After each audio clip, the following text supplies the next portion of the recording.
Привет, друзья! Вы на канале «Путешествие вкусно». Меня зовут Кирченко Юлия. И сегодня мы, вы сами видите где, в Адлере. В Адлере и в Сочи. И в этом ролике я вам покажу, как выглядят пляжи здесь и сейчас, именно на стыке июля и августа. А поможет мне сегодня рассказать, как здесь круто или как здесь реально, моя подруга, дружественный YouTube-канал Милена Мика Travel. Ссылка будет в описании. И сейчас Милена расскажет нам, как здесь прекрасно, замечательно, как мы можем жить, что мы можем вкусное попробовать, как вообще свой отдых сделать таким замечательным, как все хотят, чтобы отдых был замечательным. Где лучше в Адлере останавливаться? Если вы приехали прям в Адлер, но это не Адлер, ребята, это курортный городок. Вот повернитесь, это санатории, это пансионаты, это вот Коралл, там дельфин. Здесь масса отелей, достаточно неплохих, но все-таки в ценовой категории они даже дешевле, чем в самом Адлере. Потому что курортный городок, ребята, это back in USSR. Здесь совершенно другой ценник. Здесь все попроще. Многие прям плюются, говорят: ой, боже мой, мы в курортный городок не ногой. Я считаю, что все меняется, качество меняется жизни, естественно. То есть все стараются зарабатывать свои деньги. Для бюджетного отдыха я вам рекомендую курортный городок. Множество апартаментов, гестхаусов всяко разных. Потом прекрасные вот пансионаты, посмотрите, опять-таки. Их реновируют. Чувствуется воздух здесь? Воздух, конечно, ребята, море, вот оно, 5 шагов. 5 шагов, и вы уже на море. Это самый бюджетный Сочи. Курортный городок – это самый-самый топ-бюджет. Самая дорогая Красная Поляна, я уже всегда говорю. Потом идет Сочи, потом идет Имеретинка, потом Адлер. И потом уже самый бюджет. У нас, кстати, вчера знакомые знакомых пришли, пошли тут в ресторанчик, посидели. Они открыли меню и говорят: боже мой, они в Сочи. Они говорят: у вас здесь все в 2 раза дешевле. Это правда, в 2 раза дешевле. А качество, одинаковое, море одинаковое, солнце одинаковое, пляжи одинаковые. А бюджет поменьше. Да, вы знаете, у нас, видите, как хорошо все подписали, что агава американская, вот эти пальмы финиковые, они у нас канар. Вот эта американская магнолия, она так красиво цветет. Ребята, она потрясающе цветет. Правда, вот здесь не видно ни одного цветочка, но вот видишь, шишечки такие. И она прям вот так раскрывается. Она цветет 2 раза в год. Она цветет и весной, и она цветет и летом. Здесь очень хорошие оздоровительные программы, хорошие врачи. У меня сестра в Москве живет, она говорит: боже мой, у вас такие тут врачи хорошие, оказывается. Ну, это так, кому плюс 50. Information. Курортный городок. И сзади меня аллея счастья. Вы посмотрите, кипарисовая аллея. Воздух потрясающий, волшебный. Вот эти вот невероятные финик Канарские. Родина Канарские острова. Я не была на Канарах. Я тоже. Я никогда не была на Канарах. А вот это что за дерево? Не пахнет. Олеандры гибридные. Ядовитые. Да ты что? Да, они нельзя лучше не трогать, не Блин, есть. ну ладно, я не ела. Красотень потрясающая. Кипарисы. Их подстригают? Нет. Посмотрите, почему-то вывернуло дерево. Малыш, привет, сладкий. Да, привет, да. Ну, пойдем посмотрим, что там как вывернуло. Да. Ну вот странно, вот все деревья стоят, и именно это дерево не выдержало и его вывернуло. Ну, это во время шторма. Скорее всего. Но мне кажется, службы должны его подтянуть назад, да, и ему надо водички попить. Все, сейчас будет играться. Да. Все, сейчас будет любовь навеки. Ну что, Извини, я тебя не могу с собой взять, у меня Мася. Я вижу постоянно здесь надписи: столовая, там какая-то. Да, это самое, это как твоя Оля Брестове, да. Они работают нон-стопом, да, от заката до рассвета. Каждая столовая рознь, но, в принципе, никто не травился. Я даже сама иногда вот первое время ходила в столовку, нормально. Борщ, пюрешечка, котлетка, что еще надо? Ребят, здесь нет набережной, здесь есть вот такой променад. Море у нас за железной дорогой. Вот в чем минус на самом деле курортного, ну и вообще пляжи Сочи, то, что они находятся за железкой. Но железку они планируют в течение, есть проект перенести железку, убрать ее вообще в тоннеле, как во Флоренции. Будем ехать среди тоннелей, среди гор. Жалко, что люди, которые едут на море, не будут видеть море, они будут ехать по тоннелям. Но зато отдыхающим будет кайф. Но это не скоро. Мы пришли уже во второй половине дня, и это прекрасно, потому что не так жарко. Вот даже есть небольшие волны. Вот посмотрите, шоколадки мажут губы. Но есть и беляночки, которые как сметана белые. Вот Миленко подпиливает контентик для дружественного YouTube-канала.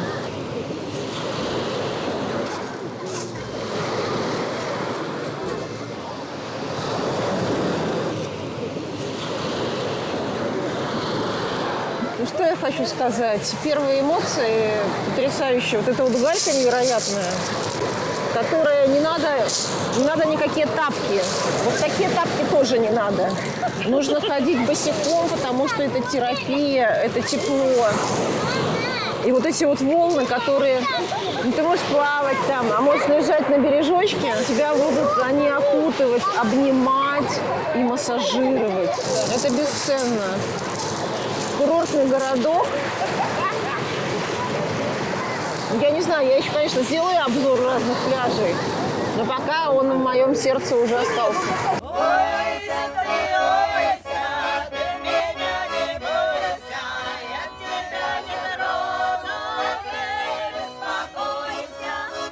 А в этом месте мы попробуем традиционную корейскую холодную лапшу в соевой подливке.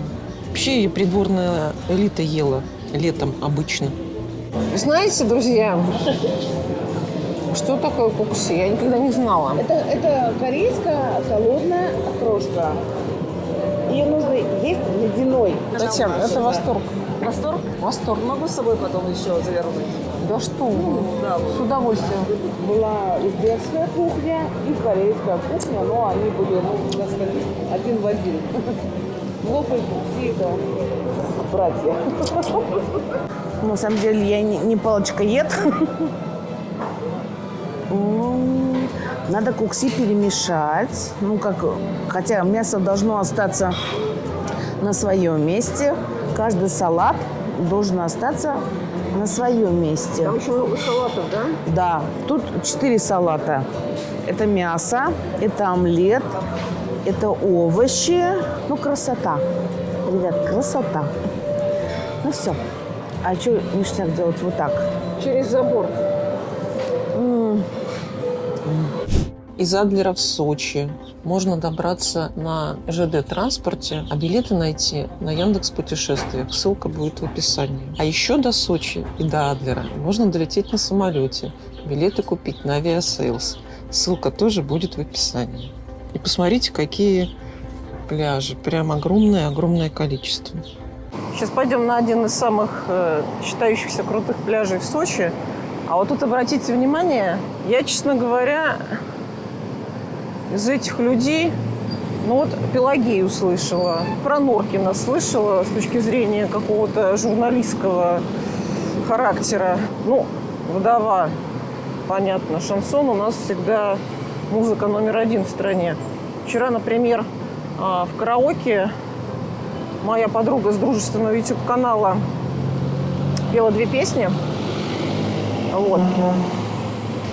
Но людям больше всего заходила «Распустилась синева», распустилась, все-таки 2 августа. А потом пошел шансон, блатняк. И тут, конечно, аудитория рукоплескала. Что это такое, я не знаю. Пишите в комментариях. Но высокого качества мозаика, высочайшего качества. Только что на ней исторический персонаж.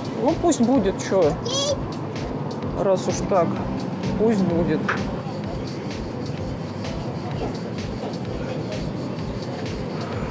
А кто там, малыш? Белка? Да. Чипированная, такая плотненькая собачка. А вон она, Вот она, черная вот она. какая, посмотри. Ага. Что-то грызет, лапки сложила. Так, ну вот смотрите, полностью оборудованный пляж. Сейчас посмотрим, сколько он стоит. Ну вот рядом такой, знаете, парк, цикады, воздух потрясающий. Воздух можно прям пить. Настолько он, как будто, знаете, как сироп какой-то концентрированный. Смотрите, какие тут зоны отдыха. Можно загорать, читать аэрарий. Ну, смотрите, такие ценнички-то. По-взрослому все. Ну, с точки зрения пляжного обустройства все очень цивильно. Ну, такая, знаете, такая турчага. Вот. Ну, это понятно, что вообще не моя эстетика. Хотя за неимением альтернативы вполне закрыть глаза, окунуться в море. А вода потрясающая. Вода восхитительная. Да. Выбор за вами. Иметь или не иметь. Друзья, вот знаменитые сочинские часы. Как раз вход в парк Ривьера. 1898 года парк. Да, наверное, там потрясающе. Сейчас посмотрим. Да. Заходишь, и сразу на тебя концентрат благовоний природы. Какой запах. Какая красота. Все-таки уникальность этой широты, вот этой климатической зоны субтропической, самой северной в мире, оцененной даже ЮНЕСКО по этому вопросу. Близость к морю. Блин, вот посмотрите, какое дерево. Это же какое-то гигантская сосна. Сочи, там, неважно, горная часть, городская часть, пригородная часть. Это обязательно к посещению. Это стоит дорогого, конечно. Вот жарко, чуть заходишь в тенек, и прям такой прохладой, естественной прохладой, вот такого вот живого кондиционера, я бы так сказала. Потому что посидеть, подумать, погулять, подышать, это же очень полезно для легких, для сердечно-сосудистой системы, для нервной системы. Потому что когда ты видишь красоту, ты успокаиваешься, умиротворение происходит с тобой. И ты уже никогда не станешь прежним. Что это за дерево? Табличек тут нет? А, нет, есть. Вот, пожалуйста. Камфорное дерево, древнейшее дерево. Центр силы парка Ривьера. Неудивительно, что оно нас так притянуло. Есть еще какая-то эзотеричность в этом всем. Да. И вот рядом это что-то фикусное, наверное. Судя по кроне. Вот так же, пожалуйста. Как же, так?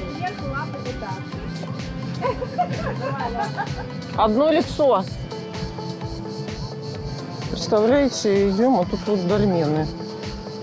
Бронзовый век. До нашей эры.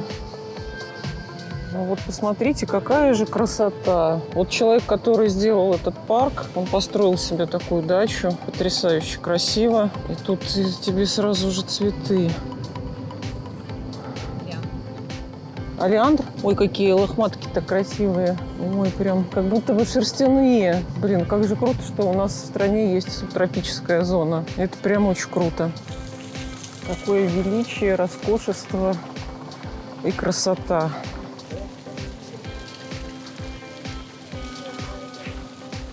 Бутик-отель. Вот еще один такой пляжик. Да, он обустроенный, он лимитирован по народу. Ну, понятно, что он платный.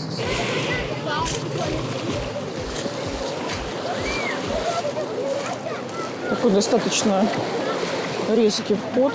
Ой, хорошая водичка какая приятная. И вот еще следующий пляж тоже. А вот здесь вот отель. Вот приятно. Это первая линия. Знаете, так не очень, чтобы друг у друга на головах все, поэтому вполне. В Сочи есть рынок, на который прям вот центральный, там не подъедешь, не оставишь машину. Здесь, пожалуйста, можно припарковаться, вот, и купить себе или в дорогу, или, может, вы тут какие-нибудь апартаменты снимаете. Посмотрим, что почем. Сладкая, как первая любовь. Смотрите, уже смоква какая, она аж трескается. 600 рублей килограмм. Угу. Бомба и огонь. Огонь. А почем зеленушечка? 20 рублей. Пучок? А кукуруза? Там же написано 50. Одна штучка, да? Не написано? Нет.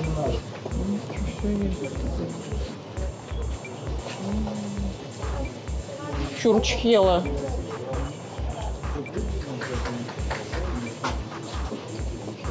Ну что, все есть. Варенье есть. Помидоры есть.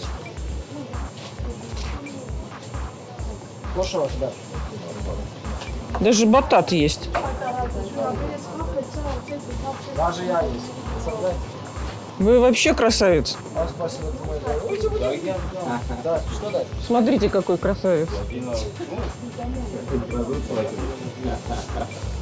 Сейчас еще Москву заберем. Меня куда хотите отвезти? Я согласен на все. О, гранатовый-сачок. Гранат еще не сезон. Крупный, мощный сексуальный гранат. Но у таких ребят только так и может быть. Смотреть бесплатно, купить платно. Гранат вы не хотите? Ой, пока не хочу, спасибо. Да я только газировки напилась. Такой бы мешочек в своем доме поставить в кладовку. В общем, такой вот рынок. Ну, смотрите, какая красота. Это же удовольствие смотреть, сколько капусты. И какая она калиброванная, прям качан к качану. Знаете, это вот как поход в музей. Музей сельского хозяйства и овощеводства. Друзья, вот черноморские мидии живые. 1202 килограмма. Можно покупать и самим готовить. Они потрясающе вкусные. Пеленгаз 800 рублей. И вот эта вот потрясающая рыба турбо.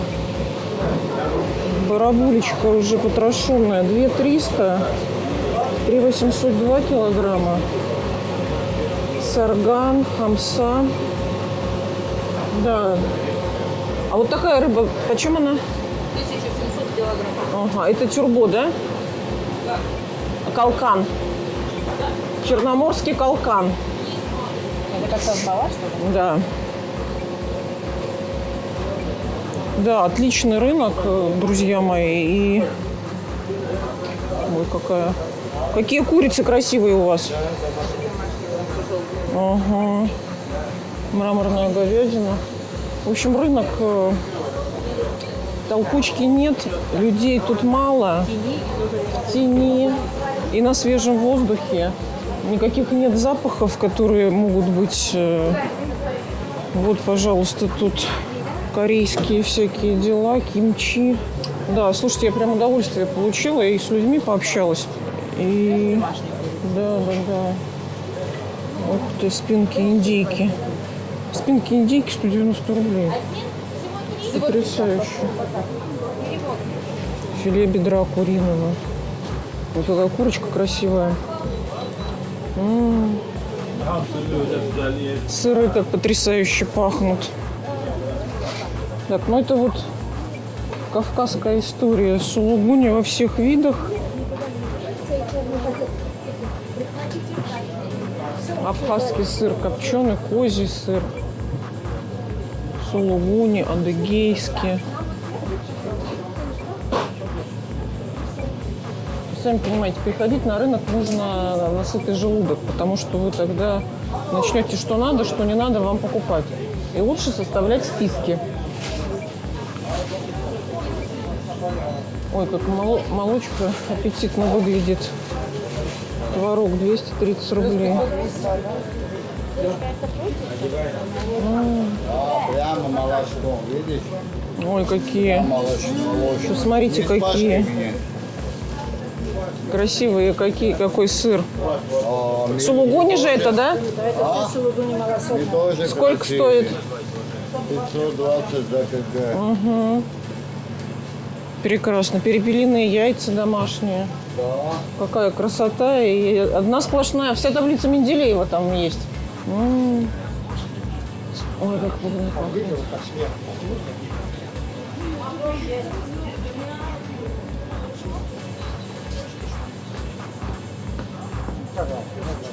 Красота какая. Ну вот, можете даже подарочки такие взять. Кажется, на Сочи. Это вот так надо снимать, вот так вверху. Ага, красота какая. Сами делаете так? Я лично сделал вот эти. Я лично делал. Вот это реализатор делал, вот это бифинчик. Такой красивый. 250, эти по 200 мишки, это 200, это, А чай это вот прям сочинский, да? это сочинские, да. Есть такие, вот такие есть. Это собирают весь Кавказ, по-моему, фасуют в Адыгее. Ну, это наш Кавказ. Это тоже. У меня есть на развес чаи вот это. Вот на повязке.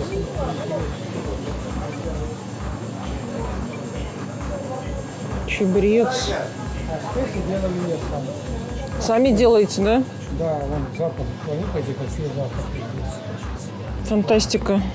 Да, вы какой так пахнет. Ой, фантастика какая. Как мы не должен пахнуть. Как мы должен пахнуть. Ой, как вкусно все. Еще и готовите, наверное, сами. Мне жена готовит. Жена Я готовит? готовлю, но вкусно, да. Да кто бы сомневался. Слушайте, а вот соусы вот эти тоже сами делаете? Это же слива? Это все алыча. А, это алыча разных цветов. Вот это алыча, а вот это краснолистная слива. Друзья, помимо того, что Сочи – это город-курорт, но это город, в котором была зимняя Олимпиада 2014. И в эти дни, когда проходит летняя Олимпиада 2024 в Париже, я не могу не вспомнить о героях спорта, наших соотечественниках и вообще сочинцах, о которых вы можете узнать что-то новое или вспомнить что-то старое в музее спорта, который находится в центре Сочи, и окунуться в ту атмосферу, которая тогда проходила. В этом году, в 2024 году, сочинка Елена Веснина принимала участие в летней Парижской Олимпиаде. В 2016 году она была олимпийской чемпионкой. В 2020 году она была серебряной чемпионкой в парном разряде. А в этом году, да, она вылетела в первом круге, но в 38 лет это была ее, по-моему, 5-я Олимпиада. И отсюда же наш соотечественник Евгений Кафельников, или когда-то говорили Евгений Кафельников. Тогда вообще все спортивные таблоиды именно так говорили: Евгений Кафельников. Он сочинец. Да, чемпион Сиднейской 2000-го миллениумного года Олимпиады. Вот такая история. Вообще в этом музее очень много разных каких-то артефактов. Ну, помимо того, что как это все начиналось, кто когда приехал, когда подписали там проект, как это реализовывалось. Там даже есть экспозиция костюма Евгения Плющенко с какими-то его подарками для музея из личных коллекций. Сани из санного спорта, лыжи лыжников. В общем, если вы будете в Сочи, обязательно сходите в этот музей. Он стоит недорого, 200 рублей с экскурсоводом, и вы окунетесь в атмосферу деталей, атмосферу истории. Мне кажется, это очень круто.